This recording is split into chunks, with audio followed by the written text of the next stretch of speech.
ವೀಕ್ಡೇಲಿ ಜೋಳದ ರೊಟ್ಟಿ ಊಟ ತಿನ್ನಬೇಕು ಅನಿಸಿದಾಗ ನಾನು ಸ್ವಿಗ್ಗಿ ಆ್ಯಪ್ ಓಪನ್ ಮಾಡಿ ಕಾಮತ್ ಮಲ್ಲೇಶ್ವರಂ ಅವರು ಹೊಸದಾಗಿ ಇಂಟ್ರೊಡ್ಯೂಸ್ ಮಾಡಿರೋಂಥ ಡಬ್ಬಿ ಊಟನ ಆರ್ಡರ್ ಮಾಡಿದ್ದೆ.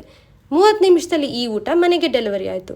ಕ್ವಾಂಟಿಟಿ ವೈಸ್ 2ರಿಂದ 3 ಜನ ಆರಾಮಾಗಿ ತಿನ್ನಬಹುದು. ಇದರಲ್ಲಿ 8 ಜೋಳದ ರೊಟ್ಟಿ, ಗುರೆಳ್ಳು ಪುಡಿ, ಶೇಂಗಾ ಪುಡಿ, ಕೊಸಂಬರಿ, ಜುಂಕ, ಸಾಲಡ್, ಸೊಪ್ಪಿನ ಪಲ್ಯ, ಕಾಳಿನ ಪಲ್ಯ, ಸಾಂಬಾರ್, ರಸಂ, ರಾಯ್ತ, ಅನ್ನ, ಎಣ್ಣೆಗಾಯಿ, ಬೆಣ್ಣೆ, ಹಪ್ಪಳ, ಮೊಸರು ಎಲ್ಲನೂ ಇತ್ತು.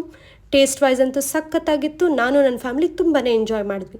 ಇನ್ಮೇಲೆ ನೀವೂ ಹೆಲ್ತಿ ಆ್ಯಂಡ್ ಟೇಸ್ಟಿಯಾಗಿ ಜೋಳದ ರೊಟ್ಟಿ ಊಟ ತಿನ್ನಬೇಕು ಅನಿಸಿದಾಗ ಕಾಮತ್ ಮಲ್ಲೇಶ್ವರಂ ಅವರಿಂದ ಸ್ವಿಗ್ಗಿ ಆರ್ ಝೊಮ್ಯಾಟೋಲಿ ಆರ್ಡರ್ ಮಾಡ್ಕೋಬಹುದು. ಅಲ್ಲೇ ಹೋಗಿ ತೊಗೊಂಡ್ರೆ 600 ರೂಪಾಯಿ, ಸ್ವಿಗ್ಗಿ ಆರ್ ಝೊಮ್ಯಾಟೋಲ್ಲಿ ಆರ್ಡರ್ ಮಾಡಿಕೊಂಡ್ರೆ 650 ರೂಪಾಯಿ. ಬೇರೆ ಎಲ್ಲ ಡೀಟೇಲ್ಸು ಡಿಸ್ಕ್ರಿಪ್ಷನಲ್ಲಿ ಕೊಟ್ಟಿರ್ತೀನಿ, ನೋಡಿ. ನಿಮಗೆ ಈ ವಿಡಿಯೋ ಇಷ್ಟ ಆದರೆ ನಿಮ್ಮ ಫ್ರೆಂಡ್ಸ್ ಆ್ಯಂಡ್ ಫ್ಯಾಮಿಲಿ ಜೊತೆ ಶೇರ್ ಮಾಡಿ, ಹಾಗೆ ವಿಡಿಯೋನ ಲೈಕ್ ಮಾಡಿ ಮತ್ತು ನನ್ನ ಪೇಜ್ನ ಫಾಲೋ ಮಾಡಿ.